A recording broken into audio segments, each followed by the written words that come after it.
introduce you to a new furry friend looking for their forever home in our Pet of the Week. Today, our good friend Kimberly White-Erlinger from Austin Animal Services joins us alongside a pup that's already started to take a nap. It's Xena. Good morning, Kimberly. Good morning, Rosie. How are you? She is such a good dog. She is the best. She is absolutely divine, and I'm sitting here trying not to laugh at her just completely relaxing here in the studio. I think it's so sweet. Look, she's got like a little 3-leaf clover costume on for us today. Getting ready for St. Patrick's Day, and she doesn't even mind it. She doesn't even care. She loves right it. over for belly rubs. She's just a hoot. She's not making strangers with anybody. No one. No, Talk to me about her personality. I just love this girl. I mean, she is such a cute, hilarious.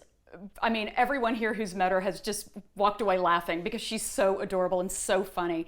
But this is Xena. She's a 2-year-old boxer mix, and she's been at the shelter for far too long. Far too long. Now, she does jump a little bit in her kennel, but that's pretty common. And, you know, that we see that in shelter animals. They get frustrated and they just want to get out, and they're desperate to meet people and play and you know, get their walks in and go potty and all that kind of stuff.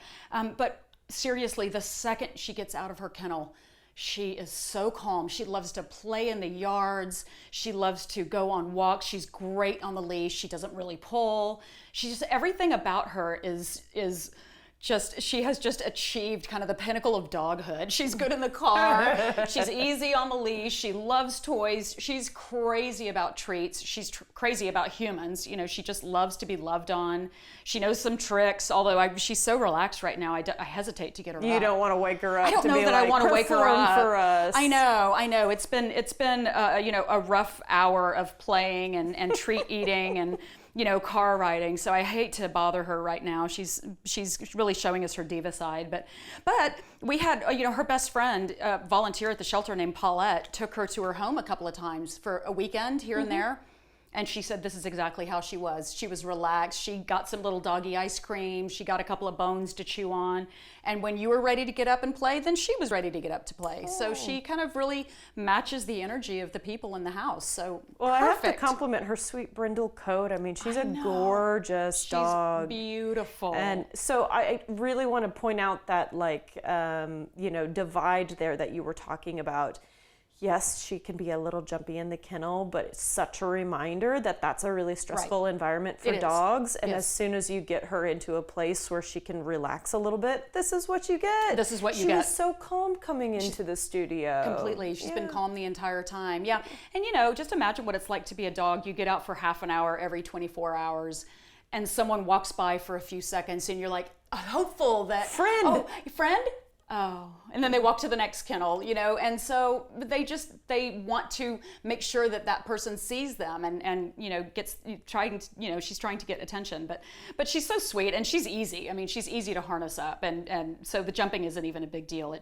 I think some people look at that and think that's who she really is. It's absolutely not who she is. A good reminder. Yeah, okay, well, she's been in the shelter, as we agreed, for too long because it's been about 8 or 9 months, and she's only 2 years old. She's only 2, so she spent far too much of her life there. Well, let's talk about who the best home for her would be. Well, you know, so because she's so mellow and because we met a little dog down in the lobby earlier, I think, you know, with a really well-matched dog, and we can do meet and greets at the shelter with our behavior team, I think she'd be really okay with another dog as long as you know, their energy matched and they got along. But, you know, I think dogs love being around each other, but dogs are also like people. You know, it has to be the right fit, and we want to set everyone up for success. Totally. So yeah, I think with a well-matched dog, she would be great. As far as kids, young and old, again, she's pretty mellow, but she is a little bit larger. So as long as the kids are respectful of her and her space, you know, then I think she could go into a whole host of families. And I mean, she loves her walks, but she may not need to do like a huge amount of zooming. She actually does do a lot of zooming in the play yards, and I hear tell that she loves to chase around soccer balls. Oh. She and I had some good fun time. Oh, we've got some soccer fans in Austin. We have some people who'd be able to play with her. Oh, she would love that. She would love that. So yeah, she loves toys, but she loves her walks. So she's, you know, like I said, she's the pinnacle of dog. I don't think you've ever said that before, but I love that we've arrived. Oh, hello, good morning. Excuse me. I think we woke her up. Oh, goodness look gracious. At her big stretch. She's so sweet. Oh, okay. Here she goes. She's rolling over for belly pets. Yep, there we go. Okay, let's talk about. Oh, did I get the little leg spot? Yes, I got a little leg spot. Oh, you like the little leg spot? Friend for life. Look at her. Okay, you've got your spay and neuter clinic coming up before too long, February 26th to March 2nd. I won't be done. I'm sorry. I'll keep scratching. Okay. Yes, thank you. Please don't stop. Yes, it's going to be up on Stone Hollow Road, which is in just basically North Austin, right by the Q2 Stadium and the Domain, so easy access for pretty much everybody in the area. And it's such an inspiring event. We usually spay and neuter about 1,000 to 1,200 dogs and cats, and it is so exciting to see all of the people lined up in the morning to get their animals spayed and neutered. And it's a great opportunity to do it at low cost. Free. No cost. It's no cost for Austin and Travis County residents. All right, something to mark down on the calendar. Absolutely. Zena's finally awake as we're wrapping up the segment, but she did a very good job. She's great. Kimberly, Hi, thank Mama. you so much. Thank you for having us. All right, somebody call in about Zena today. She's so sweet. For details on adopting her and to get more information, visit austintexas.gov/Austin Animal Center.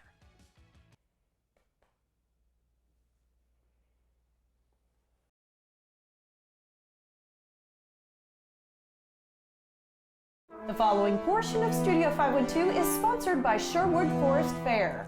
It is an 8-weekend medieval spectacle that returns to Central Texas each year, and we are ready to step back in time with the magic of Sherwood Forest Fair. We've got two very famous people, Robin Hood and Maid Marian, here in the studio to tell us more about it. Good day. Good day. Well said. Robin, opening weekend is going to be really exciting. You've got some special guests. Tell us about it. Yes, indeed. We've got all kinds of special guests all over all of our stages. However, our very, very special guests are the Wellermen, who'll be playing at our pirate ship stage, the Argosy stage. And they'll be here only on our first weekend. So get your tickets now and come camping with us for the Wellermen all weekend long. And archery is a pretty big deal at Sherwood Forest Fair. Tell us about that. Yes, we have our archers who are shooting in the jousting field. They're doing tournaments, they're winning prizes, and it's beautiful. If you haven't seen real live English longbow, you must see it. 2 archery tournaments per day, and you can shoot archery as well, as we have 2 or 3 of them, at least 2 or 3 least 2. places you can shoot archery yourself. And you may purchase a bow as well if you really get the excitement of it. You need one to bring home. Is there one this beautiful? Oh, this old thing, I only shoot it when I don't care where they land.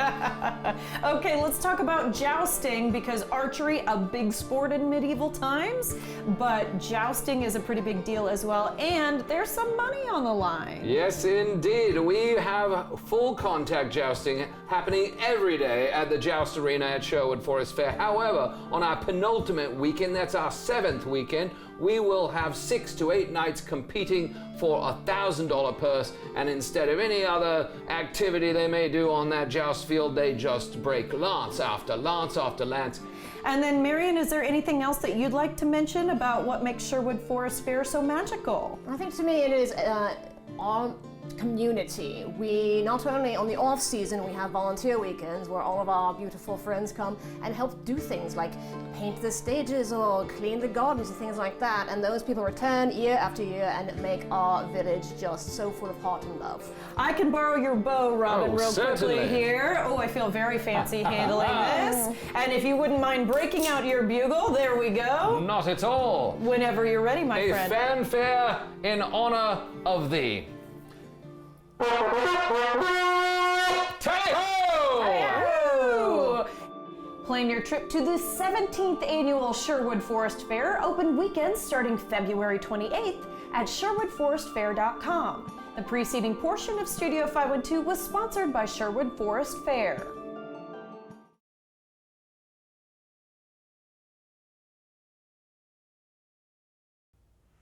Welcome back, everyone. We're in the period of time where sunlight is still a little bit on the short side. Days are a touch cooler. Dr. Andrea Zettes is here to give us some tips and tricks for coping with SAD, or seasonal affective disorder. I'm glad this is a topic we're discussing. Dr. Andrea, hello. Hi. Good to see you as usual. To see you too. All right, seasonal affective disorder, give it to me. What does it actually mean? So seasonal affective disorder, or SAD, is it's a disorder that is affected by the amount of sunlight that we receive. It is mostly seen in parts of the country where it's a little bit darker, it's a little bit rainier, it could be colder. So Seattle, Portland, parts of the Midwest, the East Coast, and then the most striking examples of it are in places where you're north of the Arctic Circle, so Norway, parts of Russia, even Alaska, where they have dark days. 23 hours 23 hours of darkness. Yeah. And so you would most likely see more of seasonal affective depression in those areas. Is it possible to see it here because of a decrease in our sunlight, or do we still get enough through a Texas winter that we're okay? It's possible to see it here to a more mild degree. Obviously, we've had some freezes that have happened, and definitely it's been dreary. It's been a little bit darker. It gets dark at maybe 6:30 now. So yes, we definitely do see seasonal affective depression here, or disorder here. But not as much as you would see in the other parts of the country. Gotcha. Okay. So what's happening actually in our brain, in our body, when seasonal affective disorder starts to take over? So sunlight is such a powerful tool for us and our bodies to function properly. So first of all, if we're not receiving sunlight through our skin, we're not getting enough vitamin D. And vitamin D is crucial for a lot of different functions. It also will affect how much serotonin our brains produce. So serotonin is the feel-good chemical in the brain. It is the chemical that antidepressants are trying to boost to help people who have a clinical depression. And it also affects dopamine, which is, it's known as the reward chemical in the brain. So it brings pleasure. The example I like to tell people is, think of playing a video game, and when you make it to the next level, you get that hit of dopamine. Mm-hmm. So you're actually seeing reduced dopamine levels as well when we're not getting enough sunlight. Gotcha. And something to balance is, like, once we start getting into the summer, it's like, be really careful, don't get too much sunlight because it's going to mean aging faster. It's going to mean potential burns. Like in Texas, the summer sun can be so intense, but the fact that we still need a degree of it in order for vitamin D to be produced in our bodies, I think is really interesting. It is really interesting, and truly we need about at least 15 minutes a day of sunlight that can be absorbed through the skin before you put on your sunscreen, depending on your own situation, in order for you to boost that serotonin. And the other interesting thing that happens, especially during the winter, is that because it's darker longer, we produce more melatonin. And when we have more melatonin, we're sleepy and we're fatigued and we're drowsy and we don't have energy. We can't do anything. So that's why you get that feeling with seasonal affective disorder of not having motivation to get out and do I heard things. you mention it as a depression, and I can see that this is kind of cyclical. Like once some of these triggers start happening, like it is hard to come back out around the other side of it. So what should people do if they start to notice some of these symptoms? So the first thing I would do actually is go get a test to see how much vitamin D you have in your system, because vitamin D deficiency is common actually year-round for some people, depending on I take pills what year-round. foods they're eating. I'm an office dweller, so my primary exactly. care physician said go ahead and take vitamin D as a pill. Yes, for sure. I have a client who recently told me that he doesn't go outside in the morning at all, or maybe even not all day because he works from home. Mm-hmm. So that would be the next thing, is get outside. Mm-hmm. Even if you don't have a dog to walk, like beautiful Xena, you should just get outside and even just sit on the porch if you don't feel like walking. But that's going to be key, is just get outside, get some vitamin D absorbed. Even you can absorb vitamin D even through, like a darker or dreary sky. Gotcha. Okay. Yeah. And we've had this lovely little lamp sitting next to you for a while now. This is actually a tool to help combat SAD Yes, as SAD. well, right? It is. So this is a light, a sunlight. I don't know if it's going to be able to be seen on camera, but the light is at, I think, 6,400 Kelvin, and I was like looking up what's Kelvin. Mm-hmm. It's the color temperature, actually. Okay. And 6,400 is close to what daylight is, so it's going to be mimicking daylight. And I had actually bought this lamp for one of our office managers who was sitting in a room that didn't have a window. Got it. And she said it did help her. And I think if you just spend like 15, 20 minutes under the lamp every day, then you are going to be able to it's more of a simulated, getting a simulated daylight. Sure, but so that can that's help something improve you're your able to mood. control versus it's a dark, stormy day Oh, outside, yes. that sort of thing. For So sure. it might help give you a little bit of a boost. Is there anything Yes. else that can be done? So if, it depends on how severe your symptoms get. So symptoms are going to be obviously sadness, feeling of emptiness, just kind of down in the dumps, the low energy, low motivation that we talked about.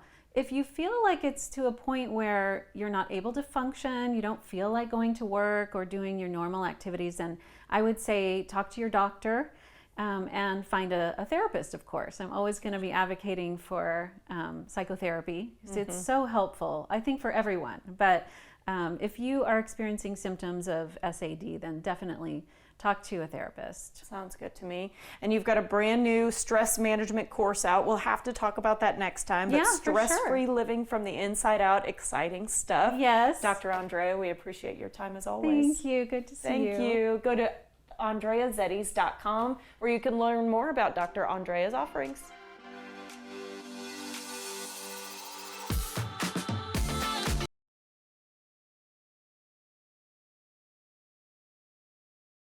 Now in its 10th season, Bar Rescue has observed John Tapper visiting bars all across the country and helping people give their business new life. The host joins me now ahead of the season 10 premiere. Good morning, John. How are you? Good morning, Blake. Nice to talk with you. Nice to talk with you. So, John, why were you interested initially in helping people restore and reimagine their bars? Well, it's what I did for a living before television. I owned a consulting company, and we created bars and restaurants for people. And we didn't use the word rescue then. We called them turnarounds. And we would turn around failing businesses for a living. And I was giving a speech at an industry convention, and somebody came up to me one day and said, "Hey, man, you should be on television." And that's how the TV happened. But it's actually quite authentic. It's what I do for a living. I just tend to have more time to do it. A Bar Rescue, it's a 60-day project, Blake, that I do in 4 days. That's why I'm a raving maniac, because everything is so compressed and puts so much pressure on me. Sure. Well, hey, that makes a lot of sense. And it's neat that you were able to bring in something that you were already passionate about and just have cameras kind of following the journey. Now, obviously, each episode and each story is kind of so special and unique in its own way. But is there a bar or an episode in the last 10 seasons that maybe just stands out to you for whatever reason that may be, whether it was super gross or the people were just really far off or however you kind of want to tackle that? Yeah, the ones that have a family dynamic that I can change are the most powerful. One comes to mind of two twin brothers in Kansas City, but in their 50s. Don't talk to each other, but they own this bar 50. So they're in the room at the same time, but they do not talk to each other. Haven't had a holiday meal together in 9 years. At the end of Bar Rescue in 4 days, they were talking to each other in the bar. But Blake, 2 months later, I get an email of a picture of them having a holiday meal together with their families. That's the power of Bar Rescue. Another one comes to mind, Characters, that was a completely distraught family. And the dynamic was killing them. The children felt like failures, and the parents were disrespecting the children, and everybody was disrespecting each other. And now we've solved that family issue, and they're opening their 4th location. They're called Moonrunners, is the name of their restaurants in the Carolinas. So those personal successes are what mean so much to me. Yeah, I think that's so special, especially from your perspective to have that kind of impact, which leads me to my next question for you, which what does it mean to you to have this real life impact on these bars owners, their families and employees? Because you just mentioned family dynamics, and in the screener I watched, we see this, married couple who's retired, moved to Tennessee, and their marriage is kind of in despair, the bar is definitely in despair, and you really give this family new life. Yeah, think about how powerful that hug was at the end of that episode, Blake, and the things they whispered into my ear during that hug. Thank you, John. You saved my marriage. You didn't just save my business. Thank you, John. You're the father I never had. I needed that. And the things they whisper. And what's interesting, Blake, is the ones that fight me the hardest are the ones that hug me the tightest in the end. So it inspires me to be even tougher next week. Yeah. Do you ever feel like maybe the pressure or the weight what if your advice and help actually does not help or maybe add to a bar thriving in the future? Is that a thought that crosses your mind when you're stepping into this process with these different bar owners? Well, I think I've been doing it for so long now, over 40 years no, I'm very confident what I do, and I think the results sort of speak for themselves. So I go in with a lot of confidence, and I'll say it this way: I'm right, they're wrong, and I don't have the time to prove that I'm right. Yeah. But they've already proven that they're wrong. So I go in with that attitude, honestly. Yeah, I mean, touche, makes sense. And you just touched on this a little bit with the hug comment there in the last question, but how are you able to kind of mix the oftentimes aggressive, tough love that we see in the first half of the episodes, mixed with the kind of more soft proudness and encouragement that we see from you shared in the second half of the episodes? That's up to them. At some point, Blake, they start to turn around. They start to see, wow, Taffer's well-intended. Wow, he's making a difference. Wow, I like what he's doing, actually, even though I might not like the way he's doing it. I like what he's doing. And at some point, their brain opens up. Once their brain opens up and they listen to suggestions and they accept criticism, I don't need to scream and yell anymore. I need to scream and yell to crack through and to create that opening that we can communicate through. And again, sometimes it happens sooner, sometimes it happens later. But thank God, I stay with it until it happens. I like that, though, that you're still kind of putting the pressure and the weight on them, because that's how it should be. It's their business on the line. Now, we talked very in depth about kind of the impact and your kind of personal thoughts on the show, but what do you think maybe attributes to Bar Rescue's long-term success and return season after season? Because 10 seasons later, people are still invested. I mean, I remember watching this show years ago and now watching it, still. Yeah, crazy 10 years. I think authenticity means a lot, Blake. I'm never ahead of the audience. I don't get pre-briefs. I don't do any of those kind of things. When I learn something, the audience learns it in real time. I think authenticity means a lot. And the fact that I really don't go there to rescue a bar, I accept that every failing business has a failing owner. If I don't fix that owner, I cannot fix the business. So building bars is easy. That I can do all day long. Fixing them is really the challenge. And that's humanity. Humanity's struggling. People that we can understand and relate to that are struggling. Their houses are on the line. Their children are disappointed in them. Their spouses and partners are disappointed in them. It's a terrible situation that these people are in. And when I'm dropped in, I'm their last chance, and they know that. And I take that very, very seriously, Blake, as you can see. That's why I'm so aggressive. Yeah. How dare me go there and not fight for them? Yeah, I mean, it means a great deal. Yeah, absolutely. Final question for you, John. Is there anything that makes season 10 special or unique? Because I heard there might be some special appearances. A couple, yes. We have Chris Kirkpatrick from NSYNC, who's a good friend who came on and helped me do recon, which was great. But one of my favorite ever is Mercedes Varnado. And Mercedes is an actress and a wrestler, female wrestler, and she is tough. So her recon is fantastic. I can't wait for everybody to see it. All right, well, good stuff, John. Thank you so much for your time. Bar Rescue Season 10, Sundays on Paramount Network. Tune in and see lives change and bars change. Thanks, John. Take care, Blake.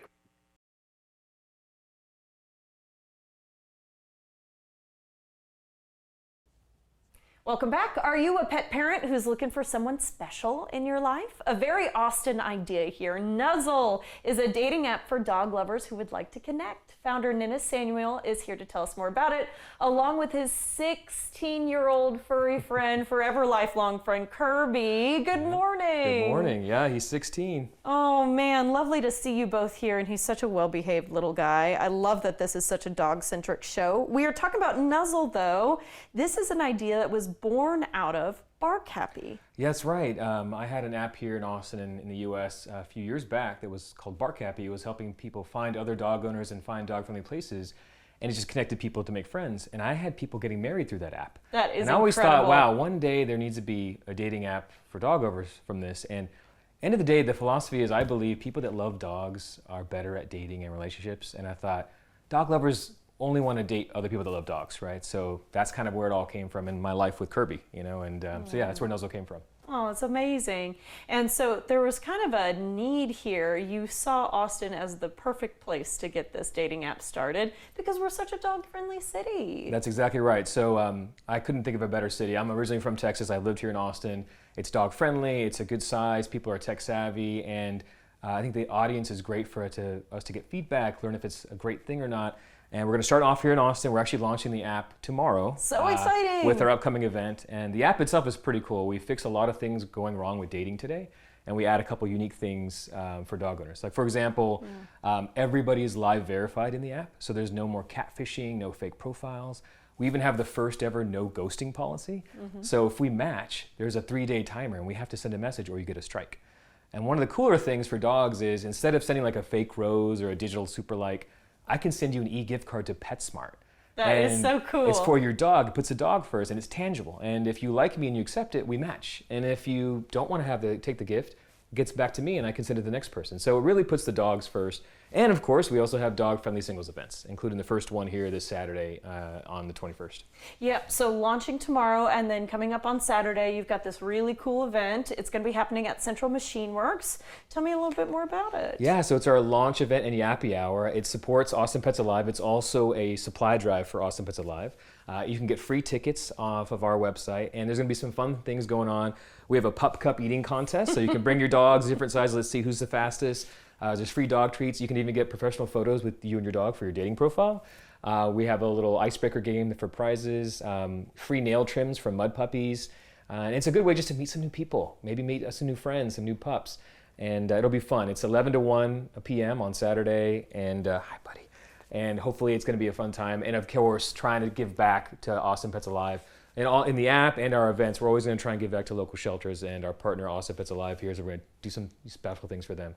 Yeah, that's amazing. So we are giving back to Austin Pets Alive. Tell me a little bit more about how we can do that. What can we bring, for example, to the party? Yeah, so it's a supply drive. Anything you can bring that you think would help the rescue. So extra food, leashes, supplies, pillows, either things you've got extra or you can buy some new ones, but anything can help with Austin Pets Alive. And so come see them at their table, bring some supplies out. We'd love the help. And of course, we're also going to make sure that we give proceeds from our events in the future as well to folks like Austin Pets Alive. And Austin Pets Alive, to use the word tech savvy, they're very good about it. And so I'm guessing they might even have a list on their website of things they might need. So Awesome. that would be a great place to check because they're really on top of things like that. Exactly So right. for folks who maybe download the app starting today and they get into it starting tomorrow, they can bring their profile to you at Central Machine Works and they can get a little extra something. That's right. So the app is not available just yet. It's available tomorrow. It'll be in the app stores, and we have people on our wait list. We're going to make sure we email everybody about it. But you can download it starting tomorrow for Android and Google. And then if you show us your dating profile on Saturday, you're going to get an extra door prize entry. So download it, make your profile, start using the app over the next couple days, and then Saturday show us your dating profile and you're going to get an extra door prize entry. We've got some awesome prizes like daycare stays, hotel stays, gift cards to restaurants and bars here. It'll be pretty fun. So make sure to try it out the app the next couple days. So how many pictures, because I don't know the answer to this, how many pictures does Nuzzle give a profile? So there's two sections of your profile. There's the human section where you can put up to 5 pictures and a video of yourself. Then if you scroll down, you can create your profile, add your dog to your profile. So you can add 4 photos and a video of your dog. You can put your dog's breed, do a little bio about them. So it's great. I get to see your profile, and then as I scroll down, I get to read about your dog or dogs, multiple dogs. But also remember, it's for dog lovers. You don't have to be a dog owner. So if you love dogs and you just don't have a dog right now, no problem. You can actually turn that part of the profile off, and it's a great way for people to meet that actually just love dogs. And that's that connection thing. We really believe that people that love dogs have that interest together. It's a good way to potentially meet a potential date, or relationship. And maybe you were looking for a new pup in your life, but you hadn't adopted, maybe you'd fostered on the side. You get to maybe inherit. There you go. It's a great way to find a single mom, a dog mom, or a single dog dad, right? And I think it's one of those things where we wanted to make sure that it's for anybody that loves dogs, whether you have one, whether you don't, because we have that connective, that connection between us. I think the dog park, everybody, would be a great place for that very first date, but that's just me talking out loud. Maybe try going to the event because you're going to meet so many wonderful people there. It's just such a cool idea, Ninnis. Thank you so much for your time today. Thank you for having us. And Kirby, you did a great job, buddy. You'll see Kirby there. Oh, so sweet. Okay, Nuzzle is about to go live in Austin, as you heard. That's tomorrow. Be part of the pack. Sign up now at nuzzle.com.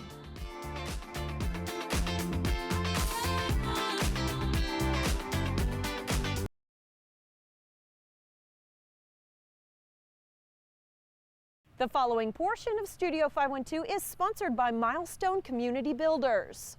Milestone Community Builders is offering new homes in a master plan community called Persimmon in Buda. Jared Glazer is here to tell us more. Jared, talk to me about what people are loving about Persimmon so far. There's a lot to love about Persimmon, but I think the first thing you have to talk about is location. There's just no new home construction where we are 2 to 3 minutes from downtown Buda. We're building a master plan community that's going to have over 2,000 home sites with gorgeous trail systems with 10-foot wide sidewalks that will eventually connect to Violet Crown Trail. We have direct connectivity to 1626 by the I-45 connector. And once I-45 eventually expands, it's going to connect to I-35. So incredibly convenient for those that have to commute. So cool, and eventually it's going to be 2,000 houses as well. That's right. Over 2,000 homes will be here. So a wonderful neighborhood to call home. Let's talk about what the next few weeks and months have in store for Persimmon, because you guys are moving quick. Yeah, there's a lot of activity here. I mean, we're talking the first week of February. We have landscaping and utilities going in. And about 4 to 5 weeks, we're going to have our first residents moving in and closing on their homes. On Friday nights, we're having little happy hours at our sales office here where people can come and kind of get to know members of the Persimmon team. And why is now a great time to buy, especially as things are still getting going? We're offering pre-sale pricing right now. Like, there's never going to be a time where you can get a better price for a home in Persimmon. But I think we're so in the early stages where people can select from a wide variety of lots with green belts, access to some of those amenities I was referring to earlier. And I think the big benefit of buying with somebody like Milestone in new home construction is we're offering incredible incentives that allow people to sort of buy down their interest rates or minimize their closing costs, stuff that you can't really get out of a resale opportunity. So the timing is really perfect this month for people to buy at Persimmon. Talk to me a little bit about the uniqueness of the homes that are going in here. Different floor plans, all sorts of different ideas. Yes, we offer a very wide variety of floor plans here, well over a dozen. They were all specifically designed for this community, lots of natural light, options between 1-story plans, 2-story plans, different life stages that our buyers are in, ranging from about 1,800 square feet all the way up to 3,600 square feet. Designed for different size lots, because I alluded to earlier, there's a lot of choice in terms of what kind of lot you want to live on. And we're going to be moving into our model park at the end of the month, where people are going to get to actually walk through some of our floor plans and get a taste for what we're able to offer here. That sounds amazing. All right, Jared, thank you so much, and good luck with all the work ahead. Thank you, I appreciate it. The Persimmon sales office is open 7 days a week. Stop by in person or go to mymilestone.com to learn more. The preceding portion of Studio 512 was sponsored by Milestone Community Builders.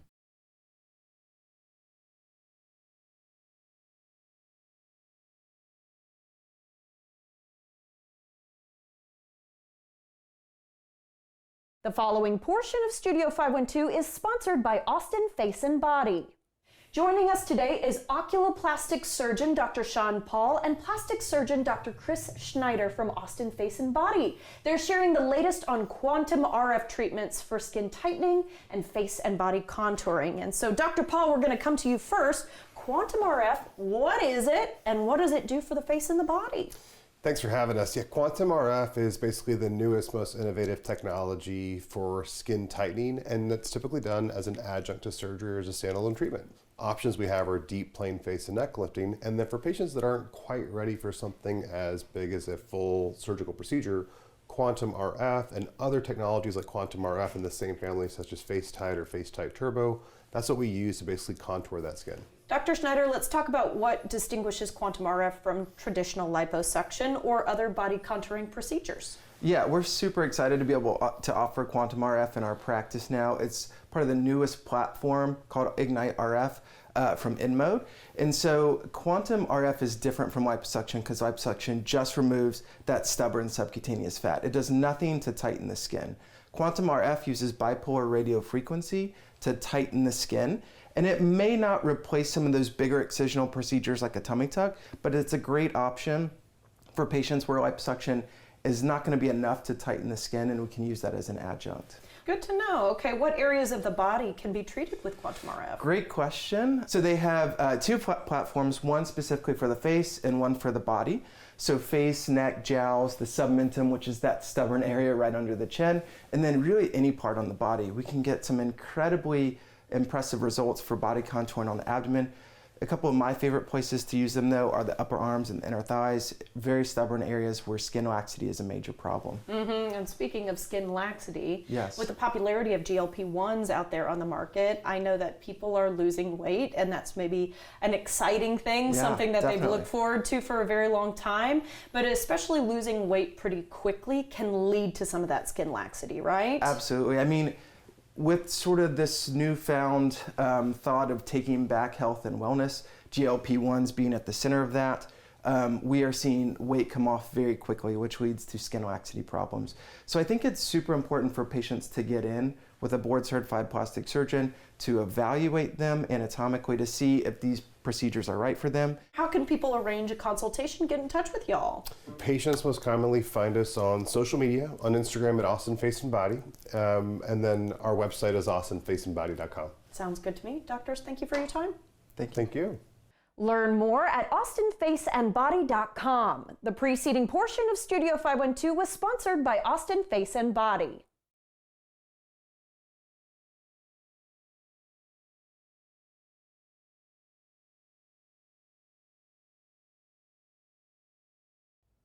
Content segments during Studio 512 were paid for by Sherwood Forest Fair, Milestone Community Builders, and Austin Face and Body.